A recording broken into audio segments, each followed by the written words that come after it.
بسم اللہ الرحمن الرحیم۔ سیدنا عبداللہ بن عمرو بن عاص رضی اللہ عنہ بیان کرتے ہیں کہ رسول اللہ صلی اللہ علیہ وآلہ وسلم نے فرمایا، دو خصلتیں ہیں جو ان پر محافظت کرے گا وہ اسے جنت میں داخل کر دیں گی۔ وہ دو آسان تو ہیں لیکن عمل کرنے والے تھوڑے ہیں۔ لوگوں نے کہا، اے اللہ کے رسول، وہ دو ہیں کون سی؟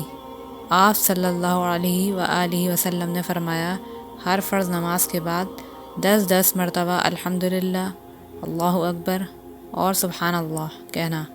پھر جب تو اپنے بستر پر آئے تو 100 مرتبہ سبحان اللہ، اللہ اکبر اور الحمدللہ کہے۔ یہ زبان پر تو کل 250 کلمات ہوں گے، لیکن ترازو میں 2500 ہوں گے۔ اب ذرا یہ تو بتاؤ کہ تم میں سے کون ہے جو ایک دن رات میں 2500 برائیاں کرتا ہو؟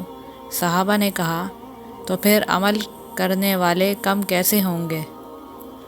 آپ صلی اللہ علیہ وآلہ وسلم نے فرمایا، شیطان نماز میں ہی تمہارے پاس آ جاتا ہے اور ضروریات یاد کروانا شروع کر دیتا ہے، بس وہ سلام کے بعد فوراً کھڑا ہو جاتا ہے اور یہ کلمات کہہ نہیں پاتا۔ اسی طرح وہ رات کو سوتے وقت بھی آ جاتا ہے اور اس ذکر سے پہلے ہی اسے سلا دیتا ہے، بس وہ یہ کلمات نہیں کہہ پاتا۔ راوی کہتے ہیں، میں نے دیکھا کہ رسول اللہ صلی اللہ علیہ وسلم اپنے ہاتھ سے ان کو شمار کرتے تھے۔